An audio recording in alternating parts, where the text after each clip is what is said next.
Weirdos. You are listening and possibly even watching Keep It Weird, the podcast for all things strange, unusual, paranormal, supernatural, creepy, sticky, gross, scary, and everything in between. I hadn't said our original opening in so long. It's been a while. Each week we sit down together from across the country and talk about something weird. And this week, and this new season, it's no different. We're still bringing you the weird, but we are switching up the format. This is now episode 2 of our new season, so you may have listened last week and heard how we have changed it up and made it segments upon segments upon segments, giving you that Helter Skelter mishmash sugar smash that you all love so much. There was my preschool teacher coming out. Yep, there it is. But we are back, baby. Season 7. So happy to be here. Content is staying bizarre. Don't you worry. And on this episode, we're coming at you with some body chat, declassified chat, news chat, monsters. Who knows? I don't know what's going to pop up. It's all a surprise. But it's all coming your way right here, right now, from your ghost hosts with the most. My name is Lauren, and here with me is my lovely co-host, Ashley. Hi, Weirdos. We back. We back. We back. Season 7. Ooh, we back. And Ooh. we're so thrilled. Can you tell Thrilled by our about faces? it. I'm We're actually just like very tired Wills. today. I know. I was like, do we look sleepy? You know what was funny? I was like, you know what I want to talk about when we open the show? I want to talk about, and this is so silly because by the time this comes out, it's 2 weeks ago. It'll be 2 weeks ago. 3. Mm-hmm. It'll be 3 fucking weeks. I'm excited for Scream 6. Oh my gosh, I know. I'm It going came to out see today. it tomorrow. Yeah. Yep. Yeah. My Are sister's you- in the theater right fucking now. I mean, of course, I was like, Jamie's going to see it at the first Yeah. possible time that she can. That's why we love her. Yeah. Are you going to try and go see it in We the theater? stan or- a Scream queen. I actually am, because I have seen every Scream movie since Scream 2 in theaters, and I just kind of feel like I gotta. Yeah. even it's one of though those movies I have I to see in the theater. hated Scream 5, and I railed against the Scream franchise last year on the Losers Club. By the way, guys, I'm also a member of the Losers Club podcast. It's a Stephen King podcast, but we talk about all kinds of things. And last year we did some of the hosts also do, if you've heard of this show, the Halloweenies podcast. They're both on the Bloody Disgusting network. Pretty cool. I mean, like, It's no big deal. It's whatever. fine. But we did a horror roundup for the year 2022, and I shit on Scream so much, like literally, like the series needs to die. And like I'm an OG Scream fan. I was watching Yeah. that shit in 1996, and I was obsessed then, and I'm still obsessed with the original franchise, the original 2 basically. But yeah, I was basically like, this series cannot continue the way it's continued, like the Yeah, way you it's were gone not a on. fan of 5 at It's all. too. There's not enough new shit happening. Sydney, poor girl, needs to move on. She either needs to be I know. killed, or Yeah. I keep she needs to wondering if move that's on. gonna happen. How much trauma can I one know, this person poor go woman, through? She was trying to push her baby in a stroller in the last one and live her life, and she got brought right back Seriously. into it. No, I agree. I yeah, think and changes I could be just made, but yeah, and I said I'm it just needed gonna to love freshen it forever. up. Well, that's the thing. Then I saw the trailer for the 6th one, and I was like, "Well, goddamn, I'm there." Looks Listen, amazing. that looks so good. And, the New I York think it element. is. I don't know if, Sydney's going to be in this one. That's going to be a surprise if she is. And they're taking big it to New surprise, York City. And Ghostface seems legitimately terrifying in this one. Yeah. So I'm actually really excited. But like I said, who fucking cares? This movie came out 3 weeks ago. Everyone's seen it, including us by now. So why are we I even know. talking about it? I was gonna say it's gonna be so funny to see what our take is by the time this comes out. It's like, know. wait, we're gonna have to edit in a video. We're gonna have clip. to, cut to us like we hated it. I hated this scummy Hated movie. this, I hated that. It was No, the worst. I'm really excited to. I'm excited to to see see it in the theater on opening weekend too, because with Scream 5, I unfortunately didn't make it to the theater. I mean, I went like a week later, so it was still a Right. pretty crowded theater, but I don't remember why I couldn't go opening weekend, but I really missed that opening The weekend energy. feel. Yeah, so I'm excited to be in a theater of a bunch of people like screaming their heads off and cheering, and it'll be fun. I haven't had that experience in about a decade because I usually go to matinees or I'll go weeks and weeks and weeks after a movie's released so that I can guarantee I'm the only one in the theater. But or we'll you see. might be the only people in the theater next to a man with a giant garbage bag coughing and clearing his throat. Do you remember that? Scared the shit out of me. Yes. Oh, that was when you said you're Insidious was that the butthole 2. going Yeah, wah, that wah, was wah, wah, wah. wah, wah. That was Insidious 2, which is already already a scary terrifying. movie. Yeah. It is. So to have someone in the theater who is just as scary as the film was a real trip. I don't know what I was more scared of. It was a lot happening. Anyway. What else? What are you excited about any other horror movies that are being released this year? Yet? Yes, but I can't think of them on the spot because I actually think it was something you put in our newsletter. Sometimes I get my movie news from our own newsletter, what Ashley puts in there. So that's just like a little plug for the newsletter. But I am blanking on what's even coming out. I'm sure I was excited about something. The Haunted Mansion trailer looks fucking great. I'm excited for that. It looks like a I'm lot of excited fun. for the Haunted Mansion movie. I love Lakeith Stanfield. Mm-hmm. I also just saw Megan finally. I watched that too. It's actually way better than I amazing. thought it was going to be. Yes, thank you. I was Please. just talking to a friend about it. Big surprise. Run, I'm don't here for it. walk. Yeah. Megan slays. Megan's a queen. It's so good. I didn't realize how much it was going to be both had some good jumpy, creepy elements and also, was making fun of itself and had that campiness to it. I didn't realize how self-aware the movie was going to be. I wasn't giving it enough credit. I was like, what are they doing? Yeah. But I really liked it. It was really good. I'm so thrilled that they have decided that Megan is going to be, a franchise. And we're going to see more of her. So I'm here for it. Thank the movie gods. Because I also heard recently that they're like, we're going to remake Lord of the Rings. And I'm like, what? Why? Who and why? Who has asked for that? Well, I'm sure nerds somewhere. Sorry, nerds. Sorry, nerds. You're nerds. But I don't think so. I'm pretty sure. Husband included. Yeah, Nobody I'm pretty asked for sure it. the nerds are even like, you gave us 3 perfect films. Well, and there's a TV show now, isn't there? I feel like Alex was geeking out about a show, and he was like, "Want to watch?" And I said, "Absolutely not. Absolutely not. No. No. I can't." I tried to grab my nose and ate my glasses. I can't do fantasy regardless. Like the original Lord of the Rings, as much as I can appreciate it, I don't care and I don't enjoy it, and I don't watch Game of Thrones. So same girl, same. I even tried to watch Dune.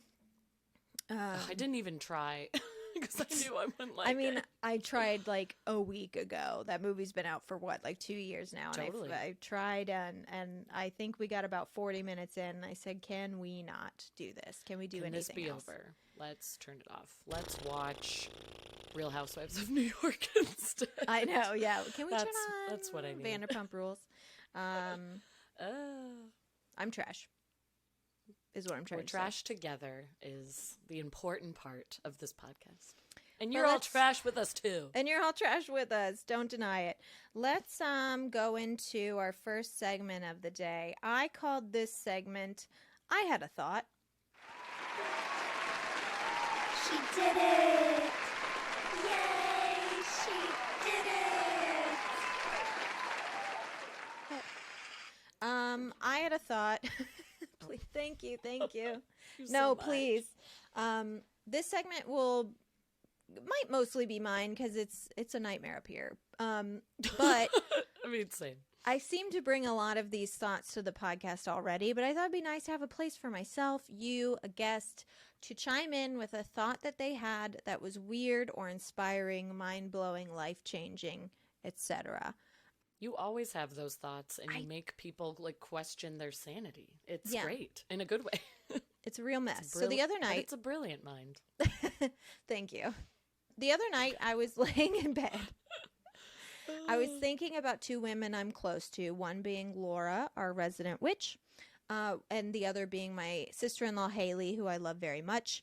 Both of them were in labor at the time, at the hospital, in labor, delivering 2 baby girls on International Women's Day during a full moon. Just FYI, we've got Love two it. real tough cookies on our hands, fellas. Okay? Obsessed. These little babies are going to rule the world. So shout out to Reggie and Harper. You guys have so much cool stuff to experience, and I'm so excited for you. Yay. Love that it was International Women's Day. It's amazing.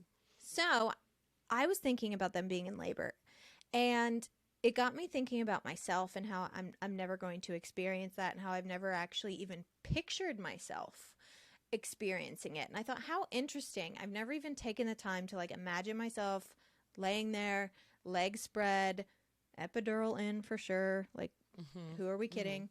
I'm not doing that without drugs. And then I had this overwhelming sensation that I have been in labor before, that I have given birth many times. And like, not straight up memories, but like definitely flashes of images popped into my head.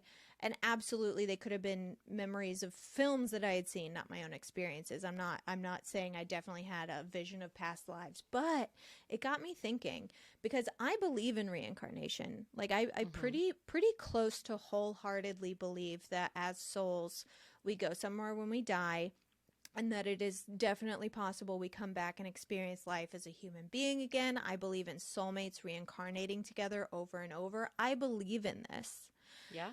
And yet, for some reason, when it comes to myself, I feel sort of weird being like, in my past lives, you know? But anyway, our lovely medium, Amy Goldenberg, said once, and I don't remember if it was on the show or if it was in private, so I wish I could reference the episode if it exists, but she said that the reason she's choosing not to have children, aside from the fact that she doesn't really want them, is that so many of her ancestors and past incarnations were forced into births they didn't want. Ooh. And she felt as though she was almost honoring herself, honoring her soul, honoring her ancestors by not putting them through another traumatic experience, doing something they don't want to do. Because, let's be honest, even though most people say they're cool with it, a lot of people have secret or very not secret problems with women who say they don't want children or aren't having children. Oh, yes. Yes. But yeah, it just got me thinking, because like I had a great childhood. I have a great relationship with my parents. I really love babies. Like I like smooshing them. Little I like squishy kissing them, babies. smelling them. I do think the act of like birthing and or raising a child is incredibly special and amazing, but I have never wanted it. Yeah. Ever. I've just never in my entire life been interested in doing it myself. And I wonder if it could possibly be because of past life experiences. Of a past life. That is interesting. So because you think there may have been a time you were in labor before, like that's rattling around in your brain. You said you had a feeling about that? Yeah. Like I had this overwhelming that feeling feels that meaningful. like you have given birth before. Yeah. Because I was just I wasn't like bummed that I would never experience it, but it was definitely like, oh, that's something I'll never experience. How interesting. And then like immediately it was like, yes, you have. Wow. You have experienced it. Yeah, I feel like if that popped into your head, that's meaningful. And you are somebody who has had prophetic dreams before and, strong feelings and intuition about things in the world. So when I hear you say that it makes me think it means something, and it's not just your brain playing some tricks, having some jokes. Like, I feel like you were told that in your head for a reason. Past and life, I don't want whoever you were. anyone to be like, oh my God, she thinks that she's experienced it. Like, anyone that has a kid, because I'm sure, like, if I heard that, I'd be like, you don't fucking know shit. And I'm not saying I do. You know nothing of my I pain. am not claiming to know what it's like to give birth, because maybe in a past life I gave birth. But it was just such an overwhelming sensation. And I just couldn't stop thinking about that, about how many women throughout history who, I mean, you've given birth. How traumatic was that experience? I mean, it's lovely. It's wonderful. It's amazing. Yeah. But it is traumatic.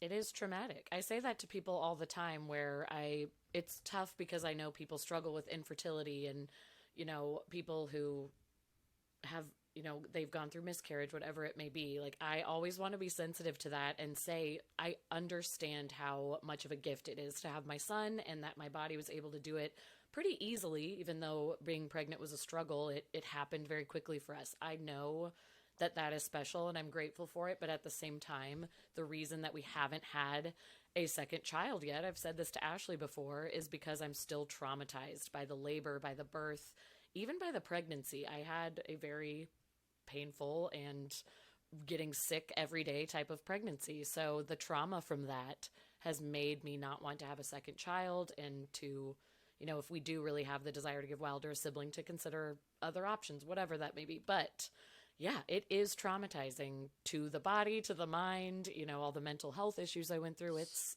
a lot. I mean, there's, you know, you have post-traumatic stress disorder essentially after you give birth. There's postpartum depression. There's postpartum psychosis. I mean, it can really, really fuck you up. It's actually a very, very, very traumatic experience. And like the joy and the gift is that if you're lucky and everything goes well, you end up with, you know, your baby who will be all you think about, care about, love for the rest of your life, and that's beautiful. Exactly. But that doesn't take away from the fact that it's like fucking barbaric still. Yeah, right. I agree completely. The act of giving birth. Yeah. And that's the thing, is you never once have claimed, like, I know exactly how it feels, but I think that is interesting that you've never had the desire to do it, and it just makes me think something is going off in your brain saying, in a past life you've gone through this. Do you remember what the pain feels like? No, but you know something is telling you, like, I don't need to do this. Yeah, it was almost like something was like, hey, like, you have. So like don't think that or feel that about, you know, your experience this time around. Because you have, and maybe you will again. But I don't have any qualms with it. I'm very okay with never having kids. Also, like, give a tip to everyone. Shut up. Agreed. I don't want to hear Shut up. any of your opinions about me choosing to not have children ever. Agreed. Too many opinions on that. There's so much. And like every time I think everyone's chilling out about it, I'm wrong. So yeah, I agree. The mom shaming has to stop. I feel like I follow so many parenthood social media accounts that it's in my face all the time of like, I can't believe people would not have children. And then what really sucks is then you have one kid and you're shamed for not having more. So it's like, I can't win. Women, I had a child and I'm still shamed. Women cannot win. You cannot win because then you have a child, and if you don't stay home and take care of your child, then you are shamed for that. And if you do decide to stay home and take care of your child, you're shamed for not getting a job. Women cannot win. Truly. Give us a break. But extra, read all about it. Ashley's got a question, and we want to talk about it. Go questions. We got to work on that one. This question comes from... I kind of love it. It's growing on me. Yeah. This question comes from Reddit user Two Shoes Frampton. And they asked... What? That is the best name. I love it. And I kind of already answered it, but what experience have you had that would make you believe you had a past life? Lauren, have you ever had a moment where you thought that you had a past life, whether it was a soulmate or a phobia or an experience you felt like you'd experienced before? Yes, there was somebody that I met at which, this is like a longer story that I'm not going to tell in the podcast, but I will shorten it and say at one New Year's Eve, I was out partying, doing some like not great things. This was in my like eating real cake, heavy party days, just eating cake and just eating a lot of cake. But like one thing I remember of that night amidst all of the partying is we somehow ended up at some house party at the end of the night. Like didn't know the person who lived there. It was that kind of night where I was like, hello, I'm here. Somebody brought me. And I ended up sitting, first of all, I walked in and I immediately was sobered up in a way. Like I had been pretty drunk. I'll just leave it at that. And suddenly I started to see clearly. And I remember looking around the house and thinking, I've been here before, but I had not. And I was like searching all of my memories. Like, why would I have been here? Of course I haven't been here. I don't know any of these people, but the house looked familiar. Whatever. I brushed it off. I was like, it could look like another house I've been to in Los Angeles. But then I met somebody and sat on the couch with him and talked to him for like 3 hours It was one of the roommates of like it was one of the roommates living in that house. I think there were like 4 of them, but I sat and talked with this guy all night, and I remember thinking that he was someone I had met before. It was that same thing, this overwhelming feeling, and I kept asking him, have you met me before? Have I been here before? Yeah, I know I sound each other? psychotic, but I swear we've met, and, you know, we tried to connect our lives. Have you ever been to this? Blah, blah, blah. And we couldn't find a connection, but there was something pulling me towards this person and that house. And every time it was nearby Park La Brea. It wasn't actually in that community, but right. kind of in that zone. And every time I'm driving up La Brea, I remember the street, and I always kind of like give it a bow, give it a wave as I drive by, like, thank you. You're something special to me over there. Yeah. And what's awful is, again, because of just the kind of night it was, I don't remember that guy's name. I remember his face. I feel like it's burned in my mind, but like we didn't trade information at all. And so it's just like this face in this house that I felt a connection to, and I have no idea why. So that is, I guess, kind of an unexplainable thing that could mean nothing, or for sure it could mean in my past life, maybe. For sure. Yeah. Well, that's the thing about like the thought that popped into my head. It's like that could be nothing. That could just be like a thought that popped in your head, and you thought more of it than, you know, you're thinking too much into it. But at the same time, like there are moments like that that are different, because, you know, you've been to other parties before where you've connected with someone and, you know, and had a great conversation, and then you don't still remember them 10 years later. You know what I mean? Like, totally. I do think that there's things like that happen where even I have this thought too sometimes, especially when like deja vu happens, because some people have this theory that like, oh, that's when your timeline's align, or like that's when, you know, you're doing something that maybe you did on another timeline. And I've thought about that too, where like I've had an experience and I was like, this feels so like I've done this before, or I've been here before. It's a little reassuring, because then it's like, oh, well, maybe I'm on a good, correct path. Yeah. But also, two timelines have done this. Two times. How bad could it be? All right. If 2 timelines have done it, how bad could it be? Seems like I'm supposed to be here. Yep. Yeah. I know. Those are just the things that I can't help but wonder. Like you said, I had a thought. It's totally that. Like, what if? What if? I've experienced this before. Listeners, we want to know your stories as well. Call us at 626-686-1821. Leave us a message and answer the question, what experience have you had that makes you believe you had a past life? We love it. We love it. And we love that. Okay. Beep, beep, beep. It's time to follow Miss Frizzle down some random kid's throat, because we got to know more about our bodies. Seatbelts, everyone! Please let this be a normal field trip. Body time. It's body time. Miss Frizzle. Body rocking in the house tonight. Lauren, what did you bring for us today? I'm so fucking excited. I hope this becomes a regular segment as we, you know, are forming this new format and deciding what segments are going to last and what our weirdos vote for and like, because I really enjoy talking about the body and especially our crazy and wild brain.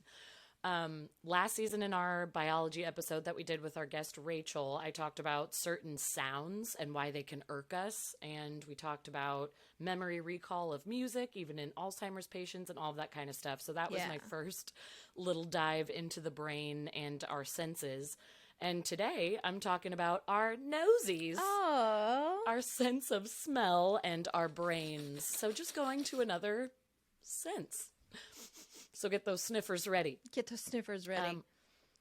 My first question to you, though, before I dive in, is when you hear of people having COVID-19, because I know you never got it, correct? No, I fucking haven't.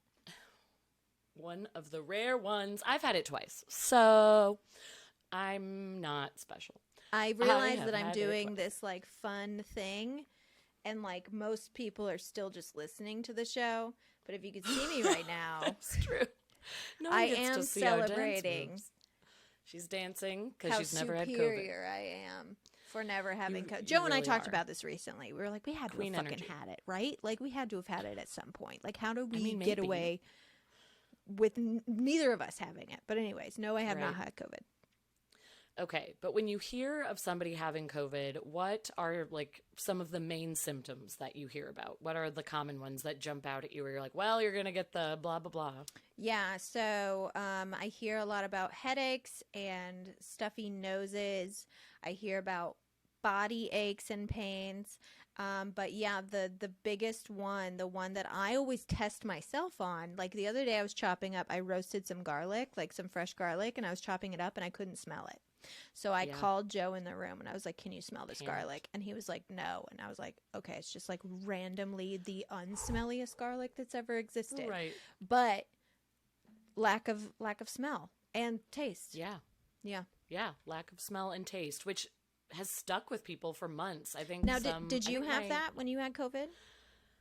Yes, but just for like 2 weeks. I Okay. lost my sense of smell the first time, but not the second time. The second time was more about headaches and body aches. But Okay. I lost my sense of smell and taste for a couple weeks, which seems to be the most common. But my brother-in-law, Julia's husband, he lost his sense of smell for I think a year. And then That finally, like, just is- got it back recently. That would be And- so hard. So miserable. Yeah. So yeah, loss of smell and taste is a huge one. And then also a lot of people have reported brain fog Yeah. since they've had it, which like that seems to be more common than I even thought. But I started thinking about brain fog and how wild it is to experience and to witness people that I know and love going through it.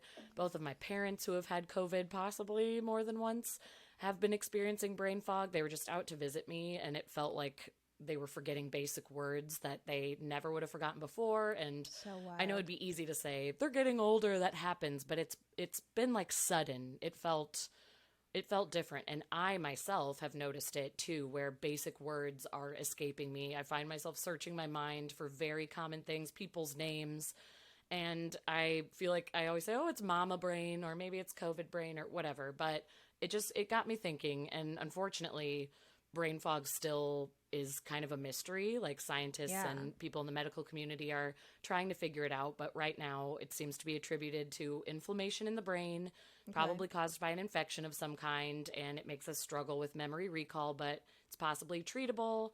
Just rest and, self-care and doing little mind games, little like math equations online or memory games to try and sharpen up. But Well, eat some shrooms.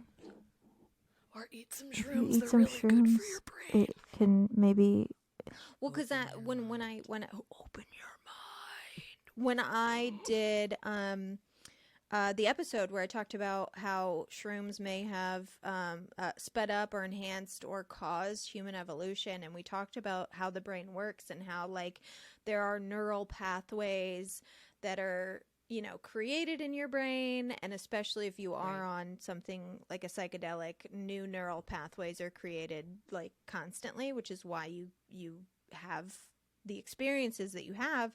So I imagine inflammation can really sort of like even cut off some neural pathways that you've already created. Right. Totally. Yeah. It's violating everything up in there. So but it's frustrating. I mean, I get frustrated. My parents get frustrated. I have Yeah. friends Some going people through can't it. So read anymore. Oh my gosh. Like they literally can't read anymore. Like That's they can insane. read, they can understand words, but they can't like read a book. Right. Yeah, that's what I'm saying. It's like it's just wild to me, and I know that there only so much research can be done on it, but this is kind of how I got down this path. And so then my journey kind of turned to memory loss connected with loss of sense of smell, because I never really put those two together, but it's interesting that they're both issues in COVID. And I was like, is this just a coincidence or is there more? So here we go on a little brain journey.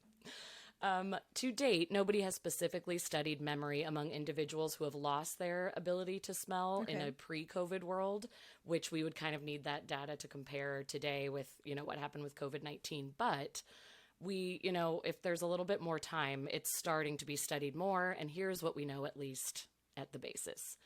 The sense of smell, the olfactory function, it's called, you have an olfactory system, and when a smell is detected, the olfactory neurons in the upper part of the nose generate an impulse that is then passed to the brain along the olfactory nerve, And then that part of the brain this arrives at first is the olfactory bulb. And then that sends the signal to give the information to where it needs to be about what you are smelling to the areas that are close by. This is all the limbic system, which I feel like we've talked about before.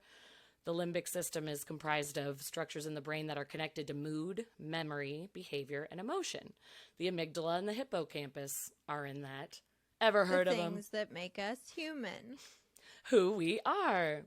Those famous things. So, the limbic system is often regarded as being the most primitive part of the brain because these structures were present in the first mammals ever. So, knowing that helps scientists understand that sense of smell really is something so important to how our minds work because it's been there since the beginning before brains got a bit more advanced. So, the sense of smell is closely linked with memory more than any of the other senses, which actually surprised me because I know I've read a lot about being a visual learner and how things that you only hear are only retained like about half the time, whereas things that you can see and witness are, you know, it's multiplied by a bunch. So and you never forget a smell. But you never forget a smell. That's what I'm saying. So I was like, the eyeballs are obviously important. Those eyeballs really help you with memory and retaining information. But those with full olfactory function may be able to directly connect smells to particular memories. It is one of the easiest ways to bring back an event, bring back an emotion that you felt. Like you smell, I don't know, you're in an apple orchard in the fall, and you're like, this reminds me of that time we had a picnic, went on this field trip, whatever it may be. Or I know the smell of a hospital can bring out difficult memories for people and make them feel sad about a memory when they were there. We've all seen Real Housewives of Salt Lake City. Oh my gosh. You smell like a hospital. You smell like a hospital. Yeah. Mary. Oh my gosh. Mary. Horrible. Go on. Yes. Horrible. But yes, that's a perfect example. We all know that smell. It happens to me all the time. And it's a pretty wild phenomenon that the human brain is capable of, that you just get that trigger and right up your nostrils and you're taken back to this point. And so I actually, before we went on, I wanted to ask you if you had one that you have experienced where you smell something and you're like, oh, yep, that's this. Well, you know what? I haven't smelled it again, but it's something I've never forgotten. Someone I dated when I was 18, I won't say their name, their car had a very, very, very specific smell. Wasn't bad, wasn't good either, just a smell. Yeah, and their car, they had a used car, so like it could have been there the whole time. They didn't seem to notice it. I never brought it up. But it's something that like as soon as you said that, I was like, their car. Like it like popped in my head. I've never smelled it again, and I've always wondered why it smelled that way. Like what was it that made it smell that way? It was almost like sour, but not in a bad way, not in like a ew stinky, like a sour smell. Like it can't be in here. And I can't ever forget it. Like I can't even describe it, but I can almost smell it. Yes, that's what's fascinating but I can't too. describe it. Yep. That's what is so fascinating to me too, is when I think about a smell memory that I have, I can almost like recreate it in my nose right now. Yeah, I'm like, I know you exactly can what recreate I'm it in your head, but like I couldn't possibly even give you like it smells like ... Exactly. There's nothing but there. you'll never forget it. It happens, and it's so fascinating to me. And in addition to being the sense most closely linked to memory, we've now learned smell is also highly emotive, as we were just saying. Yeah. It might not be an exact memory or event. It is, for some people, it'll bring up, a special time or a very difficult time, but you could just be flooded with a feeling related to a smell. It makes you feel happy. It makes you feel upset. It makes you feel sick to your stomach, whatever it may be. You will be flooded with emotion. And I mean, the perfume industry, like that's what they're built around, is trying to trigger that in people of like, I want you to feel saucy. I want you to feel romantic. Which was weird because I remember the perfume that a lot of girls used in grade school was the Lucky brand perfume, which smelled like baby powder. Yeah. And even as a child, I was like, that's creepy. Like, why do I want to? I don't want to smell like a baby. Like a kid? Yeah. Anyways, I don't like that. Yeah, so that's also a creepy thing the perfume industry has done. I don't like it. But, smell is actually really important when it comes to attraction between two people. Yeah. Research has shown that body odor and pheromones, all of that, they're produced by genes which make up our immune system, and they can help us subconsciously choose our partners. We're kind of sniffing them out the way dogs do. And like kissing even is thought by scientists to have developed from sniffing, and thinking like that first kiss that ever happened between two people back in the day, which I'm just immediately imagining two cave people like smashing their faces together, which makes me laugh. But kissing is thought to be, maybe it was this primal instinct of, you know, they were kind of smelling each other. They wanted to get a lick, get a taste. Yeah, I mean, we're animals. This like, other look person. at how like cats greet each other or dogs greet each other. It's immediately Yes. like Sniffing. Sniff. Yeah, they're in that butthole. They're right in that They're butt. getting right in there. And that is, yeah, that's how humans started too. You're wanting to smell or taste your partner, and that is probably where kissing came about. And even like, I had a friend once tell me, she was borrowing my sweater. I think we were at Disneyland, and she put it on, and I remember being so self-conscious because I had been wearing it and I had been sweating, which is why I took it off, and she, for some reason, was freezing. And I was like, oh my gosh, it probably smells like my body odor. But she put it on, was like, it's got that Lauren musk. And I was like, I have a musk. I have a musk. Doesn't but make she me feel meant it in great a positive. I know. I was that like, you I use the word I just musk. hate the word musk. I hate it so much. It's just like moist to me. I hate it. Yeah. But she was like, no, I mean it in a good way. Like, it's a comfort because it's your smell. It's like, it's just the that's Lauren nice. smell, and it's not bad. So it ended up being a nice thing. But that is so true, that like people have a smell. I mean, Alex has a smell, and I love it. definitely. It's like if I curl up next to him in bed, it's like, that's the Alex smell. And it's just, it's part of the attraction. It feels like a safe space. So I've always thought that was really cool too. And the nose is powerful. And we get an emotional response from it. Also, it's like built into our bodies that, you know, we kind of have a protection. If you smell something that's rotten or you smell smoke, you know that could mean danger and to stay away. So we have all these things that are in common as humans, but then also we can smell things from a totally different perspective. Like you were just talking about the perfume.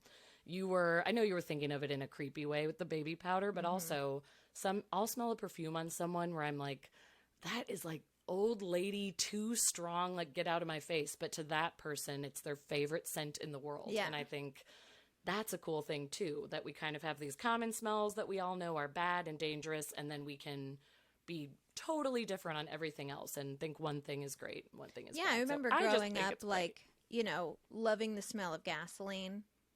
Oh, Still do. same. Still love it. Yep, I I love remember that my smell. aunt loved the smell of skunk. Like, some people really Interesting. like foul smelling things. Uh-huh. And you can't help it. it's fascinating. And like how, you know, Jeffrey Dahmer, R.I.P., Jeffrey Dahmer, he was not bothered at all by the smell of rotting flesh. Like, it That was literally, coming out of his apartment. yeah, it did not affect him in any way. And he would have Right. people be like, before they knew like what he was doing, be like, what is that? You can't smell that? Like, that doesn't bother it you? And smells it's just so like, bad. he just didn't. And I don't know, I assume he could smell. I Right. don't know if I ever read anywhere that Jeffrey Dahmer couldn't smell. That he It just like didn't trigger that part of his brain that's like, alert, alert, alert. This is This is gross. bad. This is Right. gross. Yeah. Yeah, which again, that is so fascinating to me that we Very. can all receive smells so differently up in our brains. And along that line of you saying, yeah, I don't know if he fully had his sense of smell.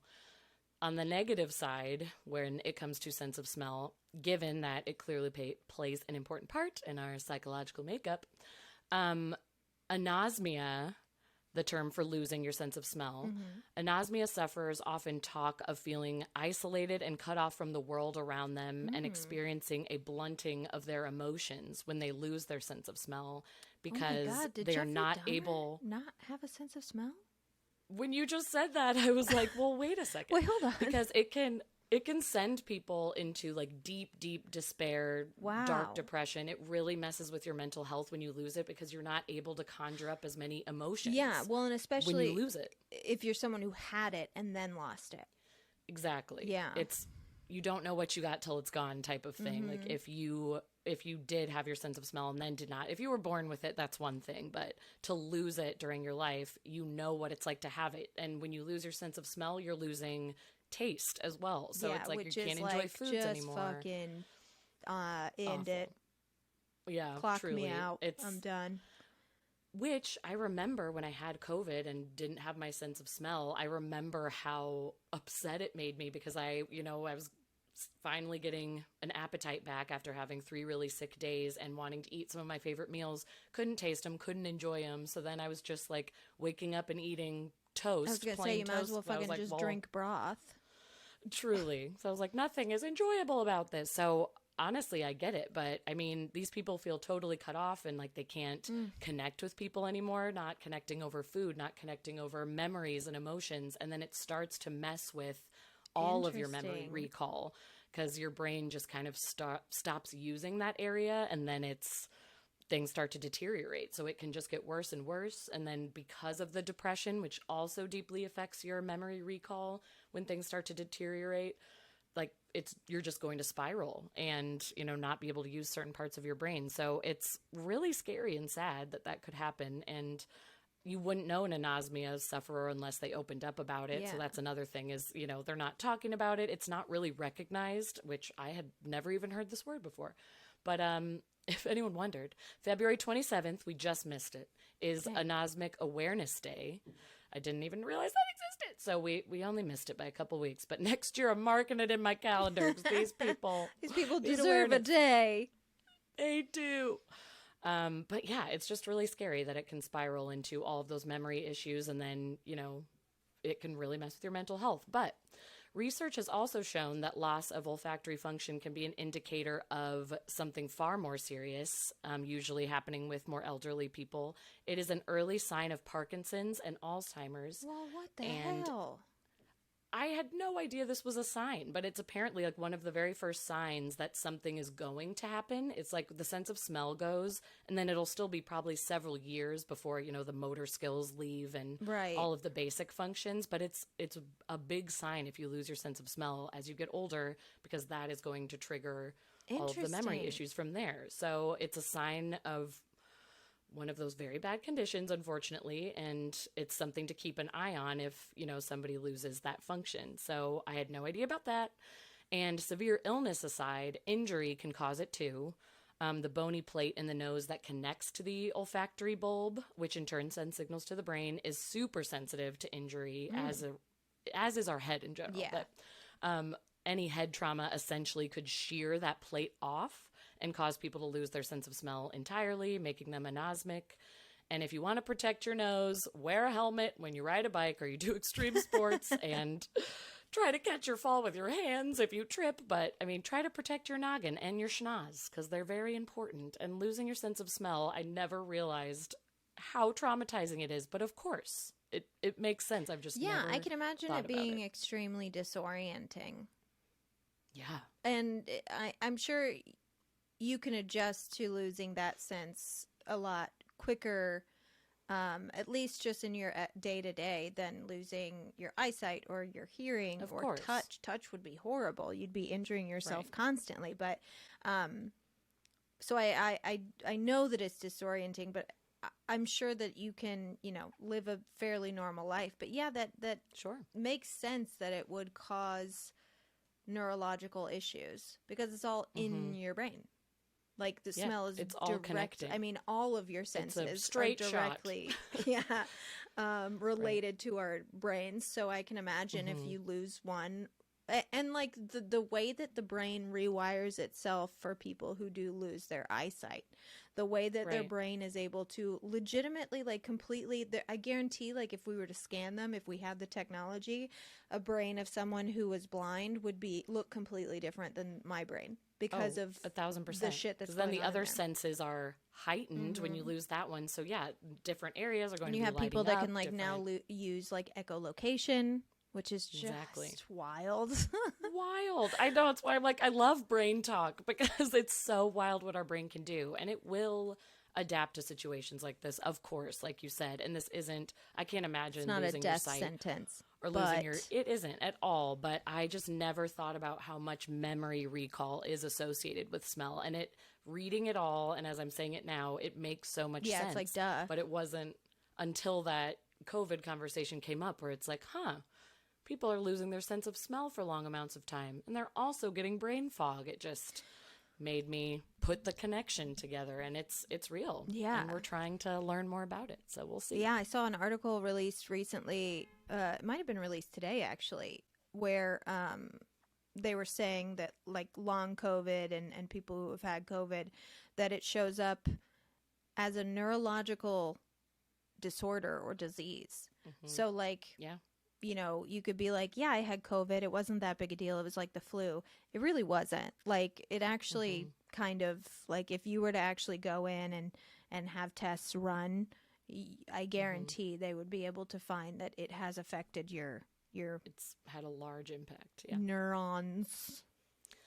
For sure. Yeah. And again, I've had it twice, which I know is not like great to say, but I've never been a brilliant person by any means, but I just noticed my memory recall it's struggling. Yeah. And it really pisses me off when I can't think of basic words or like basic phrases. I'll want to make a joke to Alex and it'll just get stuck and I Just will won't be freeze. there. And that has never happened to me before. And then Scary. when I saw it happening to my mom, I was like, oh gosh, this is a thing. So it's crazy, but yeah, keep your Wow. nose alive. You can actually exercise your nose, which I know sounds silly, but like if you are taking a walk down the street, like walk up to flowers and bushes and trees and smell Yeah. them and smell your environment, because constantly sniffing around and, you know, processing what you're smelling is like the workout for the nose. So Yeah. keep it going. I guarantee, well, I don't guarantee, but I think it could be a Black Mirror episode at least, that you in the future or in a Black Mirror episode could potentially turn off receptors to bad smells in your brain. Like for people who like don't want to smell shit anymore, they can like have a surgery or smelling poo. procedure where like the smell of poo will not area register. won't. Yeah, isn't that weird? That's a love weird that. thought. It is, but I like it. Let's go with one more segment today. This segment I'm calling Declassified.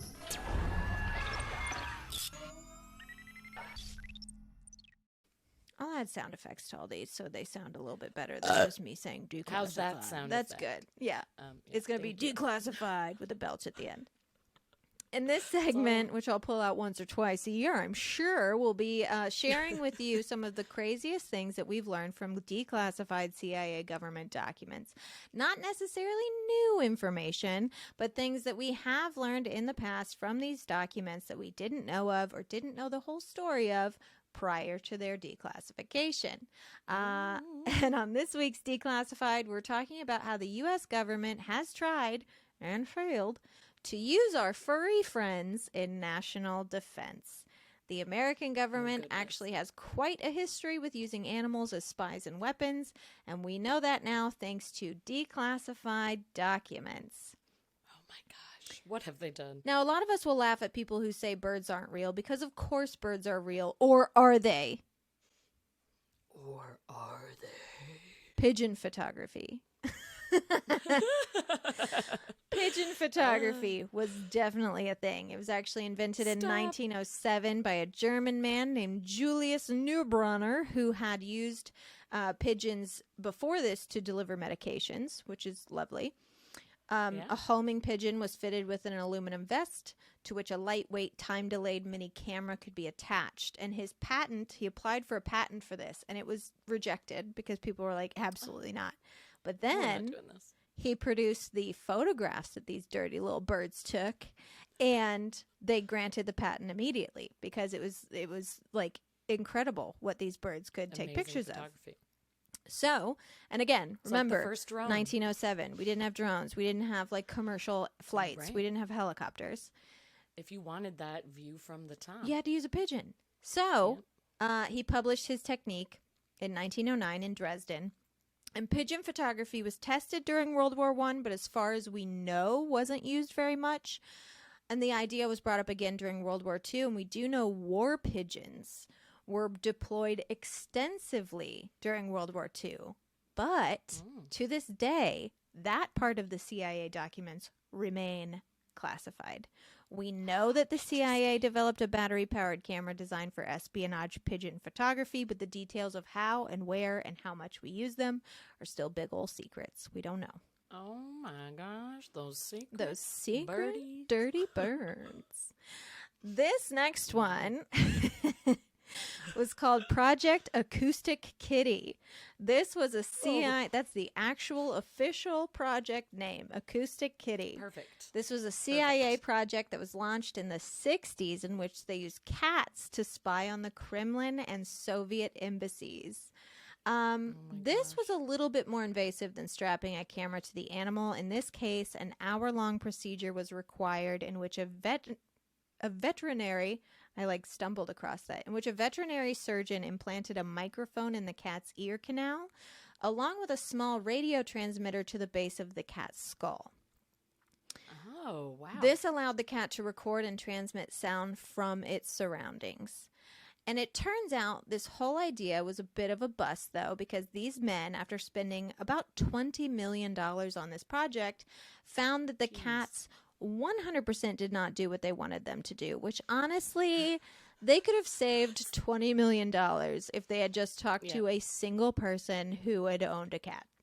Anyone who has, really just met a cat. It doesn't have to be owned. Of course, they're not going to do what you want. That's the most Heard of behavior. Cats? Ask one person. Do you know what a cat is? They're not going to do what you want. Who has ever met a cat, and they'll tell you it's a waste of time. But hey, they tried. The first Acoustic Kitty mission was to eavesdrop on two men in a park outside the Soviet embassy in Washington, D.C. The cat was released nearby and didn't end up going anywhere near the right direction, and supposedly was killed by a taxi immediately, which is not funny at all. I love my fur babies so much, but it's a little funny. I can't help but laugh. I was killed by a taxi. Just immediately ran the wrong direction and got hit by a taxi. The CIA claims no cats died during Acoustic Kitty, and that first cat was fine. They took the equipment out of its head, sewed him back up. He lived a long and happy life afterwards, but who knows? I don't believe a word they say regarding most things, and I definitely don't really believe that this cat's okay. But the project was canceled in 1967. It was a complete failure. It was not disclosed until the documents were declassified in 2001. No one knew about these kitties until 2001. This was a big old secret. That is actually very impressive. Very. But man, they're so dumb that they thought that was going to Who and why? Who thought that they could do this and that cat would do what they wanted it to? Immediately the wrong direction. Immediately wrong. And finally, my last one, the bat bomb. Bat bomb absolutely sounds like a weapon Batman keeps on his utility belt. And I don't know enough about comic books to say that isn't true. So maybe he does have a bat bomb. But the bat bomb I'm talking about today was actually an experimental World War II weapon developed by the United States of America. The bomb consisted of a bomb-shaped casing with over 1,000 compartments, each containing a hibernating Mexican free-tailed bat with a small, timed incendiary bomb attached. Basically, these bats were carrying napalm. My God. So I don't believe the plan was for the bats to survive, which is not cool. Yeah, it sounds like a suicide little bats. suicide bomber bats, basically. I don't like it. But the idea was they wanted these packages to be dropped at dawn by a bomber. Then these little parachutes would deploy and release mid-flight. And then the compartments would open and release the bats, which would disperse, and they would roost in eaves and attics and other inaccessible places in the largely wood and paper constructions of the Japanese cities that were the weapon's intended target. And they called this project Project X-Ray, which, why? It's already called a bat bomb. Call it Project Bat Bomb. Why did we need X-ray? I know, just say bat bomb. What is There's the too X-ray? much going on. Getting complicated. So, yeah, that was the idea, which is actually kind of a clever idea because bats are pretty unnoticeable and they do roost in places. They'll just curl up and then, set fire. True. But the bat bombs were never used in service. It was actually kind of a mess. They had to test it before, obviously. They tried it. And in one case, the Carlsbad Army Airfield Auxiliary Air Base in Carlsbad, New Mexico, was set on fire. The whole thing in May of 1943.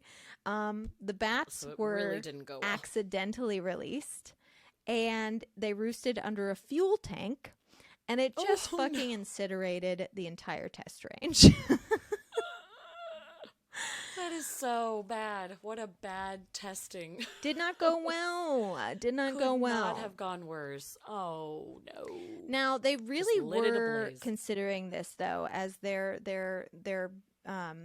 as the way they were going to end the war essentially, but they just kind of ran out of time because by 1944 they had spent almost $2 million on the bat bomb, which would be almost $30 million today. So it's a lot of money to spend on So the bat much bomb. money going into these animals in general. And the people that were running these tests and running this program said it wouldn't be combat ready until mid-1945. So it was moving way too slowly. Everyone was focusing at the time on another project that they were working on that they felt was another quick end to the war. It was something called the Manhattan Project, which we now know today as the invention and production of the world's first atomic bombs. The inventor of the bat bomb, his name was Little Adams or Lytle Adams, Lytle. I thought maybe Little, but Little I would Adams, say little. I have no idea. he maintained after the atomic bombs were dropped that he truly believes the bat bombs would have been effective without the devastating events of the atomic bomb. He was quoted as saying, "Just imagine thousands of fires breaking out simultaneously over 40 miles in diameter for every single bomb we dropped." That was just one bomb could break out fires simultaneously over 40 miles. Japan could have been devastated, but the loss of life would have been much smaller. Okay. Alas. Well, Alas. we never worked out. Yeah, we didn't Didn't quite get there. Didn't quite get there with the bat bombs. Didn't work. My goodness. But it could have. I cannot believe all of this happened, and we didn't know about it, and that they were spending so much money. Oh, so much on all money. of these Like, creatures. literally. like insane. Now these days when it's like these black ops operations, we don't know where this money's going to. I'm like, I can only fucking Right. imagine what you bozos are trying to do with this money. With my tax 1000%. dollars. And my road is a piece of shit, and my parents' road is a piece of shit, and you're strapping napalm to bats.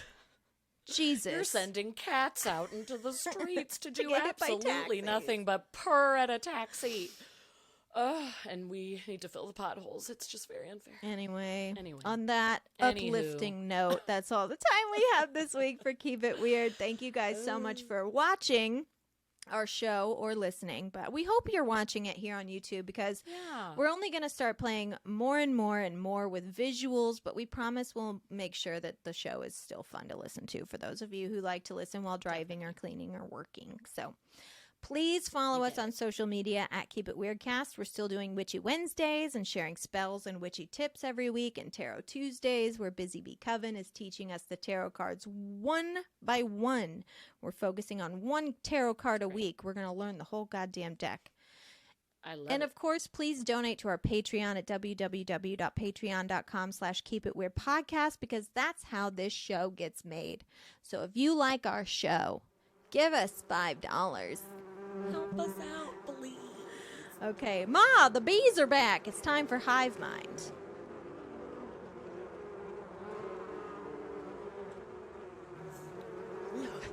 Don't hurt me. Don't do it. Don't hurt me, please. In case you did not Okay. tune in last week, we are now going to close the show with a psychic test. Lauren and I have always been told we have a weird mind connection, so now it's time to put our honey where our mouth is and link these brainwaves up.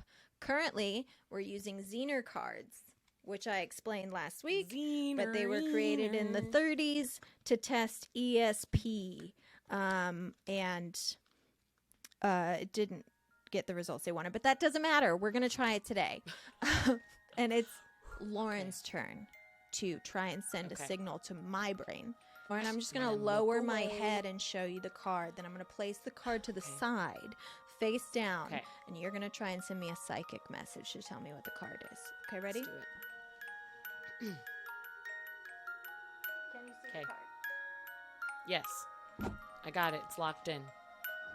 Okay, send that message to my brain. Triangle. All right. So, still not a psychic. We're a 0 for 0. 0 for 2. Okay, well, maybe next time we will develop our We are not psychic doing powers. well. You know what? Wait, is triangle even an option? Yeah, wait. No. No, not even an option. So, we'll try we'll try that again. We'll try that again next week. In the meantime, I hope you guys all keep it weird. Keep it weird.